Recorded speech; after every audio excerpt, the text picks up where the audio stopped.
복잡하다? 마이너스 통장식 대출 최대 5년. 혹시 대환 대출도? 증권사 신용 미수 대환 가능. 스탁론이 이 정도는 돼야죠. 와우 스탁론 1599-0050. 갈증을 부르는 다양한 수수료. 스탁론의 모든 수수료가 사라진다. 스탁론의 새로운 시대. 보다 가볍게, 보다 확실하게. 고객의 부담은 더욱 빠져야 한다. 복잡한 고민은 그만. 이젠 금리만 보자.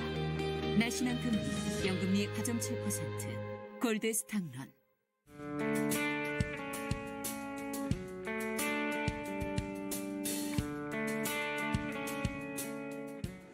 이 시각 시황입니다. 간밤에 미국 증시가 넷플릭스를 중심으로 해서 기술주 강세를 보였죠. 하지만 시장은 전일 강세에 따른 피로감일까요? 지지부진한 모습이 포착이 되고 있습니다. 중국 증시도 전일 대규모 유동성 공급에 대한 기대감으로 1% 넘는 강세로 마감을 했는데요. 일단은 약보합으로 출발했지만 현재는 상승으로 또 전환을 했고요. 2,570포인트 지나가고 있습니다. 일본 니케이 지수도 전일 엔화 약세 영향으로 상승을 했다면 오늘은 달러인 환율이 반등을 하면서 현재 이 시각 니케이 지수는 0.9% 빠지고 있습니다. 2371포인트 지나가는 모습 포착이 되고 있습니다. 자, 이어서 국내 증시의 움직임 살펴보시죠. 먼저 코스피 장중 흐름 따라가 보도록 하겠습니다. 10시를 기점으로 해서 하락폭이 조금씩 늘어났는데요. 그래도 소폭 반등을 하면서 현재 약보합권 움직임으로 2095포인트에 지나가고 있습니다. 현재 코스닥 흐름도 살펴보도록 할까요? JP모건 헬스케어 컨퍼런스 이후에 이벤트 모멘텀이 좀 소멸이 되면서 차익 매물에 출회가 되며 약세를 보였는데요. 하지만 저가 대비해서는 소폭 반등에 나섰습니다. 현재 약보합권의 움직임으로 688포인트 지나가고 있습니다. 수급 상황도 체크를 해보도록 하겠습니다. 연기금은 어제까지 해서 8거래일째 매수 기조를 이어갔고요. 어제 코스피 지수가 강세를 보였던 것도 연기금을 중심으로 한 기간의 폭발적인 매수 때문이었죠. 하지만 하루 만에 매도로 돌아섰고요. 오늘 현재는 이 시각에는 연기금보다는 현재 금융투자 중심으로 또 매도가 더욱더 출회가 되고 있습니다. 현재 코스피 외국인이 438억 원 순매수하면서 6거래일째 매수세 지속하고 있고요. 기관에서는 매도 금액이 조금씩 늘어나고 있습니다. 그리고 코스닥에서도 오늘은 외국인과 기관이 방향을 달리하는 모습입니다. 동반 매도고요. 선물에서 그래도 매도 금액 조금씩 늘어나고 있지만 장중 1,000억 원 넘게 매도를 했다면 조금씩 줄어드는 모습도 나타나는 상황입니다. 현재 선물에서 외국인 849억 원 순매도가 나타나고 있습니다. 코스피 업종별 등락률로 확인을 해보도록 하겠습니다. 업종별 순환매 양상이 지속되는 모습입니다. 밸류에이션이 낮다는 평가를 받고 있는 금융주나 철강주 중심으로 수급 유입이 나타나고 있고요. 현재 이 시각 철강 금속이 1%대 상승이고요. 금융업도 0.6%대 상승입니다. 다만 전기전자 SK하이닉스와 삼성전자가 좀 빠지면서 현재 약세 흐름 포착이 되는 상황입니다. 자, 증권주 보도록 하겠습니다. 증권주 전일 거래세 폐지 의논에 따라 강세였죠. 오늘도 상승세 이어가고 있습니다. 키움증권이 상단에 위치하면서 4%대 강세고요. KTB투자증권, 삼성증권까지 견조한 모습이 포착됩니다. 특히 키움증권은 야구단 출범 소식의 상승 탄력을 더 크게 받는 모습 포착되고 있습니다. 그리고 폼페오 미국 국무장관과 김영철 부위원장이 이번 주 회담을 가질 것이다라는 전망이 나오면서 경력주들이 좀 상승을 하고 있는데요. 이 가운데 철도주의 상승이 눈에 띄고 있습니다. 더욱더 확대가 되면서 비츠로시스는 상한가를 기록했고요. 이 밖에도 푸른기술도 2%대 견조한 모습입니다. 이 가운데 유신을 확인해 보도록 하겠습니다. 유신은 남북철도 연결을 위한 조사단이 포함됐던 소식에 연이어서 가격 제한폭까지 오르는 모습인데요. 오늘도 상한가를 기록하면서 33,000원 기록하고 있습니다. 자, 건설주의 흐름도 좋습니다. 4분기 건설사들의 매출 감소가 예상은 되지만 신규 수주 증가로 실적에 대한 기대감으로 오늘 상승을 하고 있는데요. 두산건설이 4%대, GS건설도 3%대로 양봉의 크기 조금씩 확대되는 모습도 포착이 되고 있습니다. 반면 전일에 강했던 종목들 약세 흐름 포착됩니다. 현대차 그룹주 확인해 보시죠.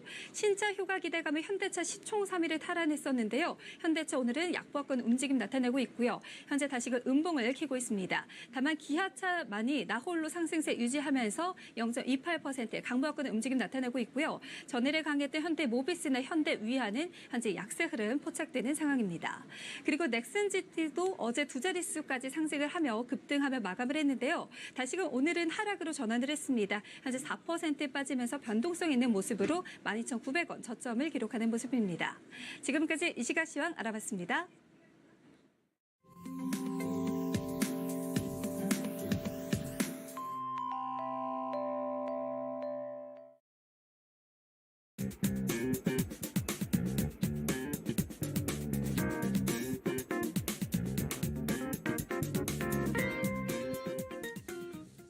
자, 시청 여러분, 투자자 여러분, 수요일 진실한 시작을 하겠습니다. 글쎄요, 장이 이제 2100포인트 어간까지 이제 올라와 있습니다만 이 지수대를 가지고도 여러 가지 시각이 있는 것 같습니다. 연말에 배당락을 기준으로 그것까지 이제 포함해서 보면 저점 대비했을 때 한 7% 어간 반등을 한 상황입니다만 여전히 투자 심리는 냉랭한 입장에서 글로벌리 보면 신흥국 자산 그리고 위험 자산에 대한 선호 현상이 어쨌든 작년 말보다는 조금 확대되는 그런 상황이 연출이 된다. 그래서 미국도 그리고 아시아 시장도 악재에 조금은 둔감해지고 상승을 촉발하는 호재에는 비교적 민감하게 반응하는 한두 주를 경험하고 계시는 것 같습니다.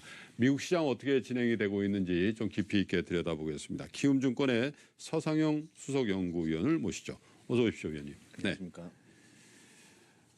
올 시즌에는 야구장에 자주 가시겠어요? 아까 우리 오세인 캐스터 전달해 준 거 보니까 야구팀 메인 스폰서가 되셨더라고요. 네. 예. 안 그래도 저도 야구 좋아하는데 어쨌든 좋은 성적이 좀 나왔으면 좋겠네요. 올해 처음으로 하시는 거니까 그게 또 주가에도 그렇게 반영을 하는 거군요. 예. 자, 미국 실적에 대한 얘기들을 좀 해봐야 될 것 같은데 4분기 가이던스가 나왔는데 어떻습니까? 일단 지난 3분기 때 실적 발표를 할 때 예. 그 컨퍼런스 콜에서 많은 기업들이 이제 4분기 가이던스를 발표를 했었지 않습니까? 예. 뭐 최근 들어서 나온 거는 애플이라든지 예. 뭐 메이시스를 비롯한 경기 소비재 업종들, 소매 유통업체들도 실적 가이던스를 하향 조정을 하면서 예. 그때 좀 충격을 좀 받았었는데 예. 그 전에 준비된 표를 한번 살펴보면 예. 일단 S&P 500 전체 기업들 중에 105개 정도가 가이던스를 좀 발표를 했었어요. 예. 그랬는데 IT 업종들을 보면 부정적이다 뭐라고 발표를 했던 기업 수가 19개, 긍정적인 게 17개고요. 예. 특히 이제 경기 소비재나 헬스케어 쪽이 16개, 13개로 좀 많죠. 네. 이런 쪽 위주로 해서 이제 4분기 가이던스가 좀 낮아져 있는 상황이라고 보시면 돼요. 이건 회사에서 발표를 한 거니까 예. 좀 유의미 있게 좀 봐야 될 것 같고요. 여 이외에 또 최근 들어서 발표했던 애플이라든지 일부 백화점 업체들의 실적 가이던스를 좀 살펴보면 경기 소비재 업종들의 실적 둔화가 좀 더 이어진다고 보시면 될 것 같습니다. 그럼에도 불구하고 대체적으로 보면 그렇게 나쁜 모습은 아니라고 보시면 될 것 같아요. 예. 다음 표를 좀 살펴보면 이건 뭐냐면 4분기 지금 현재 지난주 금요일까지 S&P 500 기업들 중에 한 20개 정도가 실적을 발표를 했었는데 비율로 보면 한 4% 정도밖에 안 네네 되는 거죠. 4% 정도가 실적 발표를 했었는데 예.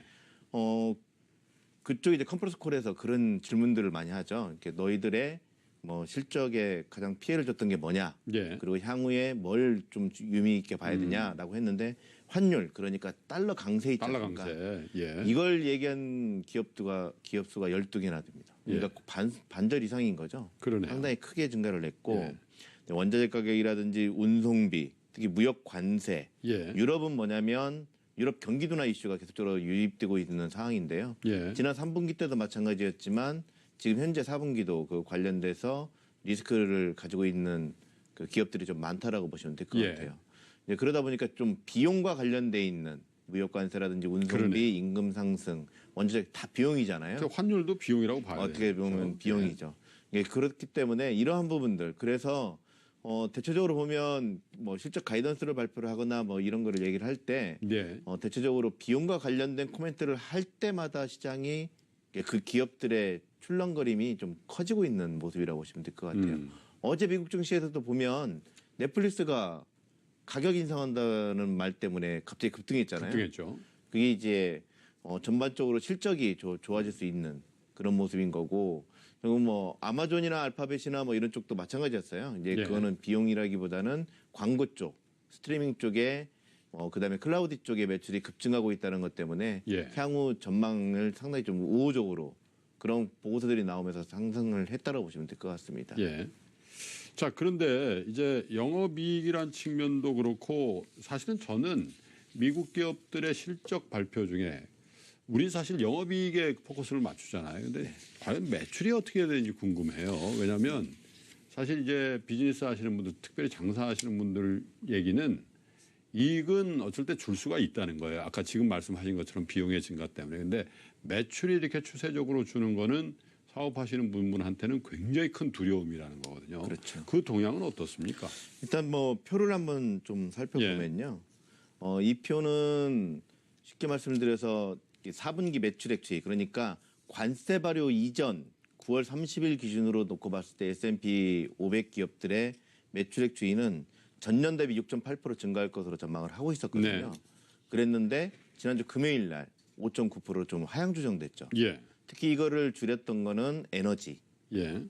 에너지라든지 뭐 이런 쪽인 거고, 일단 뭐 전반적으로 커뮤니케이션 섹터라든지 뭐 이런 쪽 같은 경우는 상당히 좀 괜찮은 모습을 좀 보이고 있어요. 커뮤니케이션 섹터 안에 이제 뭐 알파벳이라든지 페이스북 이런 것들이 들어가 그렇겠죠. 있기 때문에 예. 나쁘지 않다라고 보시면 될 것 같아요.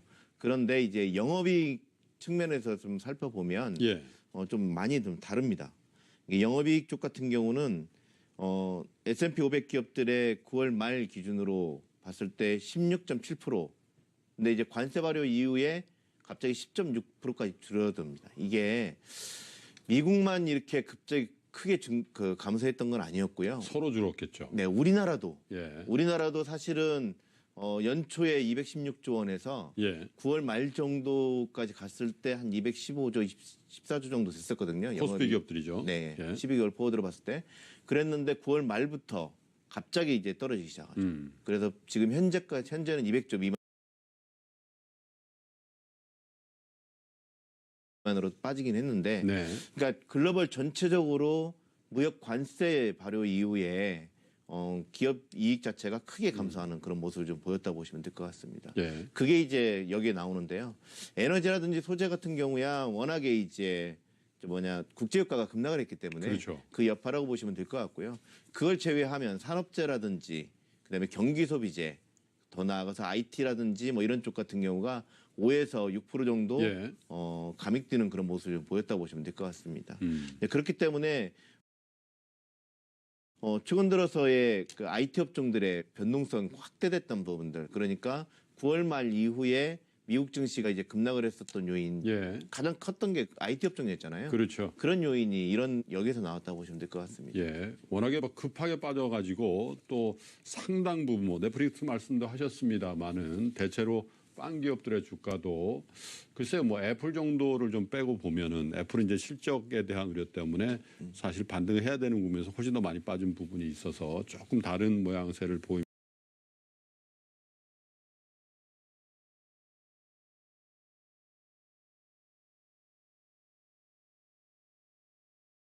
보입니다만 아마존이라든지 넷플릭스 뭐 이런 회사들의 주가가 급반등을 했습니다만 어쨌든 큰 변동성을 보이는데 그 근저에 이런 이익의 어떤 별건지에 대한 전망 같은 것도 지금은 굉장히 중요한 시즌인 것 같단 말이에요. 그렇죠. 지난 3분기 때 관세 발효 여파로 인해서 예. 너희들의 뭐 가이던스는 어떠냐라고 예. 했을 때 대부분 다 하향 조정하면서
올라가는 그런 모습을 좀 보이고 있는 거고요. 이제 이런 흐름이 계속되려면 예. 결국은 무역 분쟁 이슈가 완화가 돼야 되는 거고 뭐 그렇지만 일단 뭐 셧다운 이슈가 너무 장기화되고 있잖아요. 글쎄요. 그게 또 위험해요. 이게 지금 좀 위험하거든요. 뭐냐면 백악관에서 어제 그런 얘기를 했습니다. 일주일에 GDP의 0.1%포인트가 줄어들 거다. 예. 지금 3주 지났기 때문에 지난번에 경제 성장률 만약에 2.5%라면 2.2%로 줄어든 거죠. 이런 식의 흐름들. 이렇게 돼버리면 미국의 경기 둔화 이슈가 예. 좀 이어지면 난리가 나지 않습니까? 그런 것들. 이게 봐야 될 것들은 되게 많고 그다음에 해결된 건 사실은 무역 분쟁 이슈도 해결된 게 아니잖아요. 이게 해결된 건 하나도 없는 상황. 브렉시트 이슈도 향후에 바뀔 요인들이 너무 많기 때문에 아직까지도 상당히 좀 많죠. 그렇기 때문에 위험자산 선호 심리가 높아지고는 있지만 적극적이지가 않다는 게 지금 현재 시장의 특징이라고 보시면 될 것 같아요.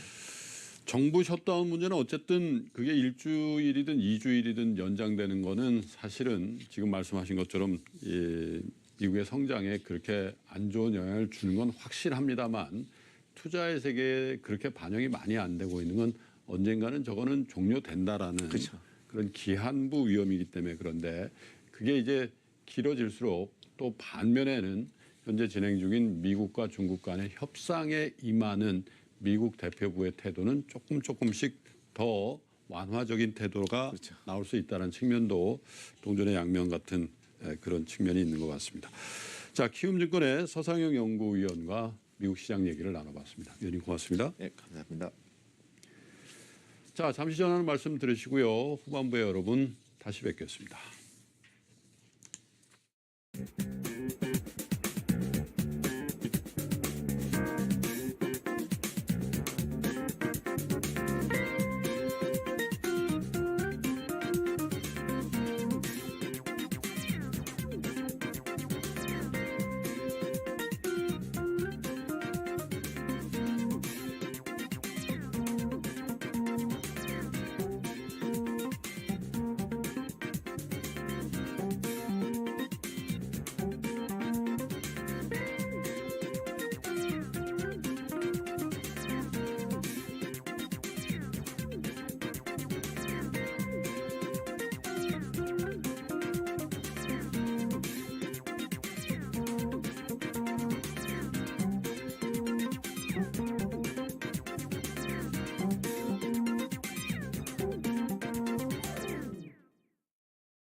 자, 브렉시트라는 이슈가요, 사실 엄청 오래됐습니다. 2016년에 일어났던 일인데도 불구하고 지금까지도 계속해서 전 세계 금융시장 또 우리 시장에도 직간접적인 영향을 주고 있는데 이 브렉시트가 영국 의회에서 최종안이 부결이 됐습니다. 그래서 메이 총리의 정치적인 입장도 이제 어떻게 될 건지가 관심거리고 과연 향후에 기한이 정해져 있는 이 브렉시트 스케줄이 어떻게 전 세계 금융시장에 또 영향을 줄는지에 대해서 관심이 이어지고 있습니다. 물론 오늘 현재 우리 국내 시장에 주는 영향은 그렇게 크지 않은 그런 상황입니다만 어떤 형태의 변화가 있을는지는 마음을 놓기 좀 어려운 것 같습니다. NH투자증권의 신환종 리서치센터장을 모시고 이 얘기를 좀 여쭤보죠. 어서 오십시오, 선생님. 네, 예. 안녕하세요. 일단 그 간밤에 일어났던 일에 대해서 좀 설명을 좀 해주세요. 네, 그 브렉시트 최종 합의안이 어제 영국 하원 투표를 했는데 오늘 새벽이죠. 432대 202. 압도적이군요. 200 한 20표 차이로 예. 예. 그 영국 헌정사상 최대 격차 이렇게 나왔습니다. 원래 이런 정도 결과가 나오면 바로 내각 총사퇴 뭐 그리고 총선 다시 하자 나 총리 그만둬 이렇게 나오는 거 아니에요? 네, 그래서 이렇게 바로 중요한 이슈에 대해서 이 정도 차이면? 네, 그래서 바로 노동당의 제레미 코빈이 그 이제 불신임안 제출했고요. 예. 그래서 아마 내일이나 모레쯤에 예. 그 불신임안에 대해서 투표를 할 겁니다. 예.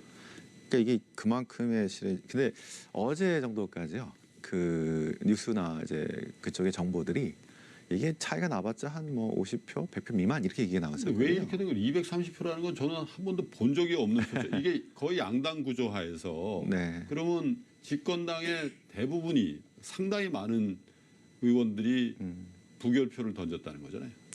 그러니까 아마도 보수당이 집권당이 분열이 돼 있고요. 예. 하드 브렉시트 예. 또는 이제 메이가 주장하는 그런 브렉시트 지금 합의안 그다음에 야당. 예. 자, 야당 쪽은 거의 그냥 브렉시트 하지 말자 하는 쪽이고요. 브렉시트 하자는 쪽에서도 지금 메이 합의안은 문제가 있다. 그러니까 이게 3파전 정도로 완전 나눠버린 상태인데요. 예. 그 어떻게 보면 노딜이냐, 브렉시트 하지 말자. 예. 그리고 브렉시트 지금 이 합의안대로 하자. 이렇게 세 가지로 나눠서 정말 이제 혼란스러운 상황으로 이제 가고 있는데요. 일단 그 저희가 가능성 높은 앞으로 상황들을 하나씩 좀 이렇게 말씀을 드리면요. 예. 일단 메이 그 총리가 지금 불신임안을 이제 제레미 코벤 노동당 대표가 제시한 요거를 어떻게 잘 넘길 수 있느냐. 예. 요거는 저희 예상은 메이가 그 잘리지 않고 유지될 것 같다. 예. 이렇게 생각합니다. 일단 왜냐하면 대안이 없기 때문에. 그래요. 그 정도입니까? 네. 왜냐하면 만약에 여기서 총선을 하게 되면 예. 뭐 브렉시트 투표도 다시 할 수 있고 뭐 등등 있겠지만 예. 총선을 다시 해서 지금 인기가 저기 노동당이 더 높습니다. 그렇겠죠. 그러면 제레미 코빈이 이제 총리가 되면 브렉시트보다 더 큰 문제가 근데 브렉시트 이거 취소하자고 나올 거 아니겠어요? 네. 브렉시트는 뭐 취소하자, 국민투표 다시 하자 이런 네. 얘기를 할 거고요. 예. 그런데 문제는 지금 영국이 지난 40년 동안 그 아주 그 높은 경제 성장률과 그 유럽에서 넘버 2 이런 경제 지위를 갖게 된 이유가요. 예. 대처의 그 개혁들이 80년에 있었고 그다음에 90년대 토니 블레어의 좌파로 바뀌었어도 제3의 길이라는 제3의 길. 좌파지만 시장 친화적 개혁을 계속 해왔거든요. 예. 그런데 제레미 코벤은 진짜 좌파입니다. 이제 그 각 기업들한테 10%씩 주식 몰수한다 그러고요. 이제 주식을요? 국영화한다 그러고. 그다음에 복지 더 해야 돼서 좌파 우파 얘기도 많이 합니다만 진짜 좌파 진짜 우파 얘기도 많이 하는 것 같아요. 예, 그래서 저기 토니 블레어 같은 시장 친화적인 좌파가 아니에요. 그래서 이렇게 되면은 정말 힘들기 때문에 예. 시장도 걱정할 거고요. 예. 보수당이 메이가 싫지만 메이보다 저쪽이 더 싫기 때문에 메이를 유지할 가능성이 없습니다. 그래서 보리스 존슨이 불신임만 나오면은 메이를 지지하겠다라고 얘기를 했고요. 예. 그래서 3분의 2를 얻어야 되기 때문에 예. 메이가 잘릴 가능성은 그다지 높지 않고요. 보수당 내에서도 12월에 그래서 메이 자체에 대한 보수당 내의 불신임 안에서도 연임했기 때문에 1년 동안은 메이에 대해서 얘기할 수가 없습니다. 내부 보수당 내부에서만큼. 네, 그게 12월 14일인가 했기 때문에 예. 같은 의제에 대해서는 할 수 없습니다. 그래서 어떻게 됐건 간에 메이가 유지될 가능성이 일단 높다. 자, 그러면 지금 화면에 나온 1안 노딜 브렉시트, 2안 재협상 시작, 3안 총선거, 4안 국민투표 상정은 3만 4안은 당분간 이루어질 가능성이 없는 거고. 그래서 1안, 이제, 2안 중에는 어떻게 되는 겁니까? 이제 메이가 정권을 다시 하게 되면요. 예. 일단은 B 플랜이라고 예. 새로운 어떻게 가겠다는 거를 이제 제시를 해야 되는데 예. 이게 이제 어렵습니다. 그 강경파는 차라리 예. 노딜 하자. 메이는 지금 안을 가지고 얘기하려고 할 거고요. 예. 그다음에 다른 사람들은 아예 국민 투표를 다시 하자는 얘기를 다시 꺼낼 수도 있습니다. 예, 노동당이 하더라도 보수당 내에서도.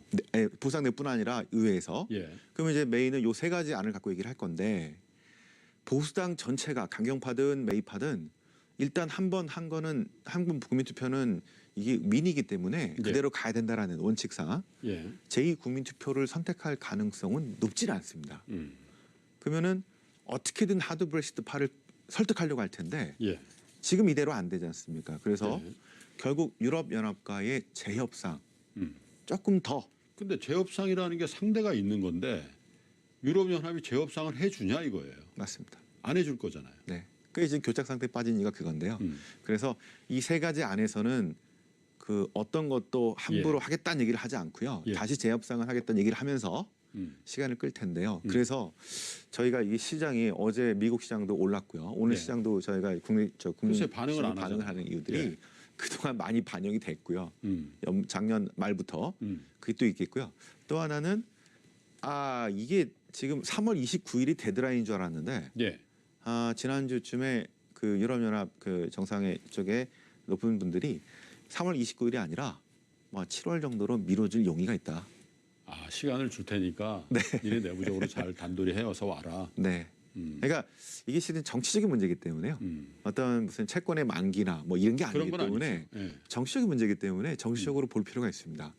이게 상황이 나빠지고 유럽연합도 어떤 압박을 느끼면 예. 서로가 좀 더 양보하게 되죠. 그게 실은 지난번 이탈리아 예산안에서 봤던 것처럼 그렇죠. 둘이 막 싸우다가 그 이제 베제라가 나오고 프랑스가 또 이상해지니까 결국에는 타협을 하게 되는. 그래서 지금 일단 두 번째는 메이 총리가 유럽에 가서 그 재협 상황이 안 되면 일단 시간을 버는 방식으로 예. 이렇게 갈 가능성이 높고요.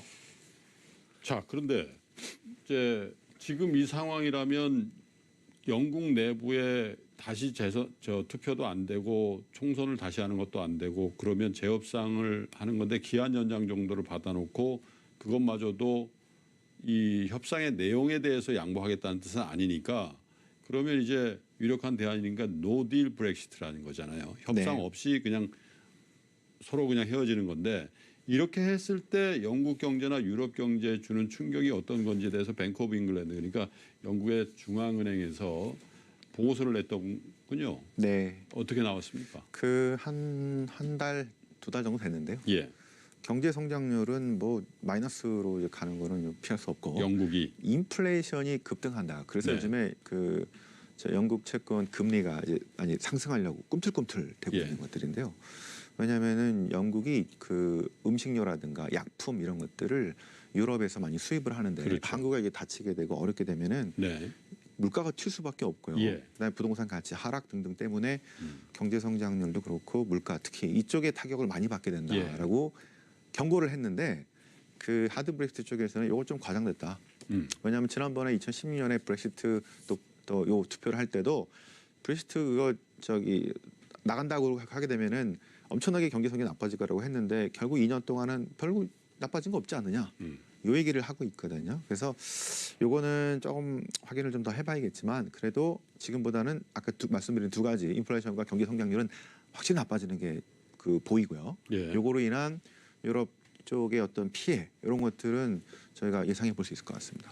근데 사실 브렉시트라는 게 우리 시청자 여러분들이나 투자자 여러분 생각하실 때 야, EU라는 어떻게 보면 유럽의 주요한 국가들이 대부분 다 경제적으로 또 정치적인 공동체도 지향하고 있는 연합체를 만들었는데 그중에 굉장히 중요한 어떻게 보면 말씀하시면 경제적으로 넘버 2인 영국이 거기서 빠져나오는 건 사실 기존 질서에 대한 해체 및 파괴의 시발점이라고 보는 시각이 있었기 때문에 네. 이 브렉시트가 세계 경제에 주는 영향이 만만치 않을 것이다 이렇게 본 거고 네.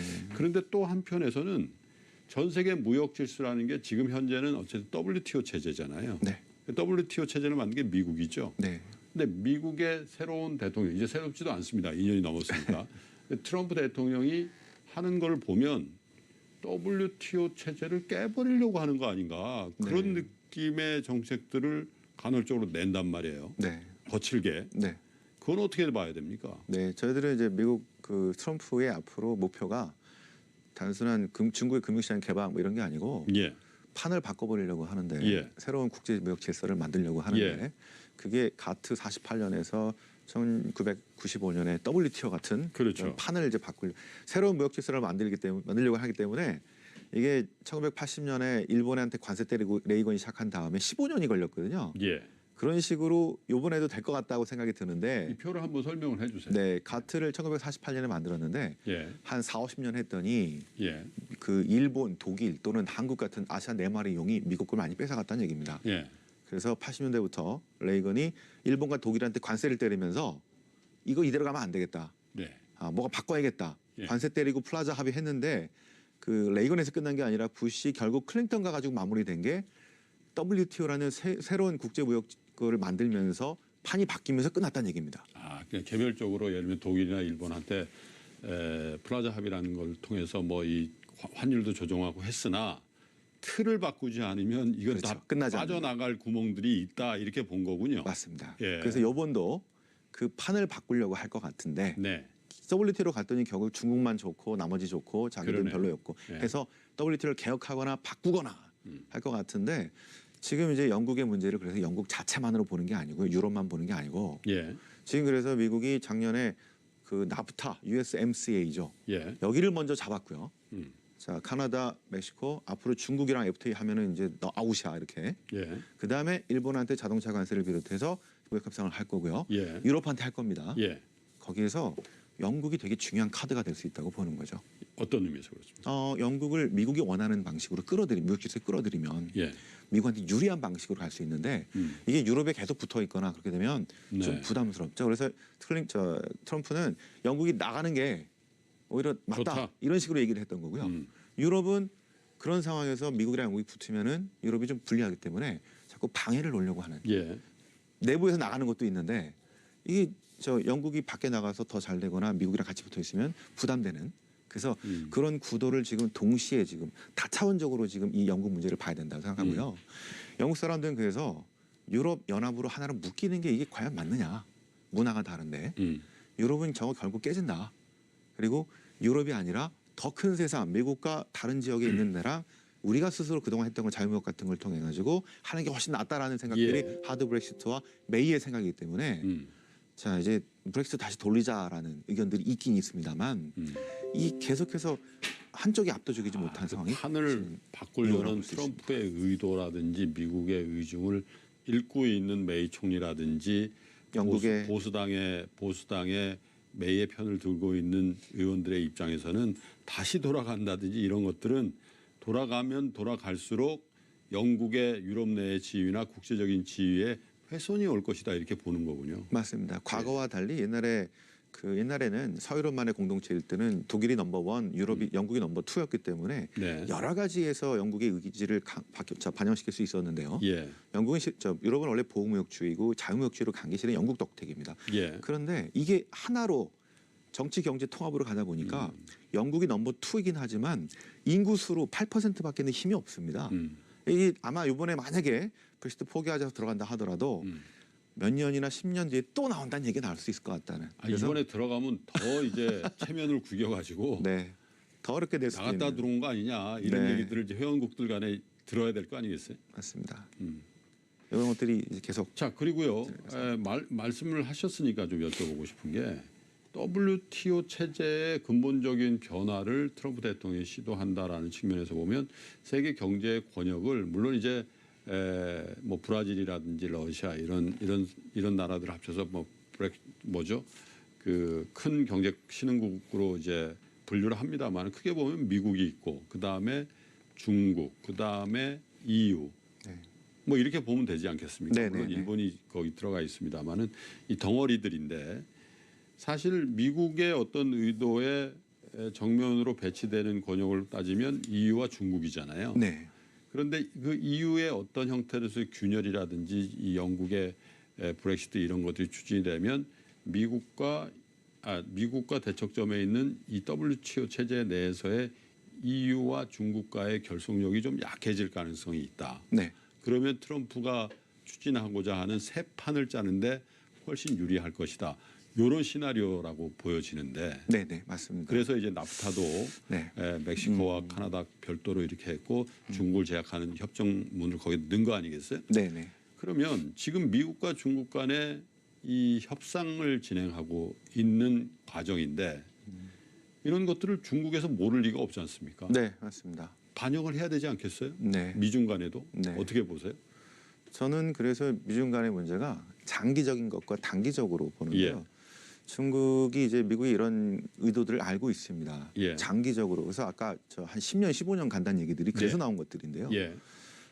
단기적으로는 지금 중국이 급하기 때문에 올해는 아마 여러 가지를 들어주려고 하고, 중국이 네. 그다음에 가급적이면 타협을 하려고 하고, 예. 그렇게 해서 또 많은 거를 미국이 얻어낼 겁니다. 전리품이죠. 예.